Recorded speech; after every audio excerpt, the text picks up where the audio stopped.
சீத்தாப்பழி மரம் வந்து ஃபுல்லாக காஞ்சி போயிட்டு இருந்துச்சு. இப்போ கொஞ்சம் பரவாயில்ல, நல்லா இருக்குது.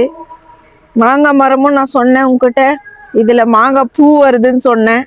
பார்த்தா அது அப்படியே நின்று போச்சு பனியில். டெல்லி கனகாமர செடியும் நல்லா இருக்குது பாருங்க, எல்லாத்துலேயுமே அரும்பு வந்துருக்குது. பூ தான் பூக்குமா என்னான்னு ஒன்றுமே புரியல பனியால்.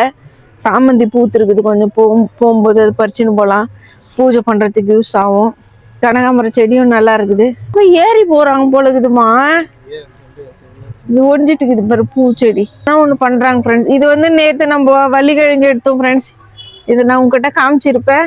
நம்மளதுலேருந்து வள்ளிக்கிழங்கு நேற்று அறுவடை பண்ணுது, மஞ்சளாக வள்ளிக்கிழங்கும்.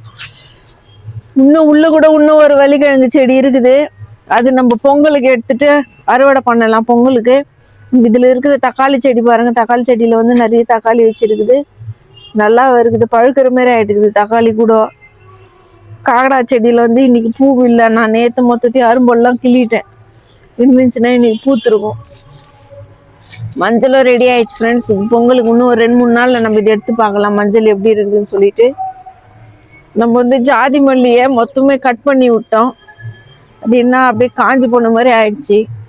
பூ முடிஞ்சு போச்சு ஜாதி மல்லி. இது இப்போ முல்லை தான் பூக்கும், முல்லை காக்கடா இல்லாத பாரு அரும்பு வச்சிருக்குது முல்லை பூவில். பார்க்கலாம் எவ்வளோ பூக்குதுன்னு சொல்லிட்டு. இந்த கத்திரிக்காய் செடி உள்ள வந்து ஒரு சேப்பங்கிழங்கு இருந்துச்சு ஃப்ரெண்ட்ஸ், நம்ம அதை எடுத்துட்டோம். இப்போ இதில் வந்து அரும்பு வைக்குது. ஒரு செடியாக இருந்தால் தான் நல்லா சத்து கிடைக்குன்னு சொல்லிட்டு நான் தான் எடுத்துட்டேன்.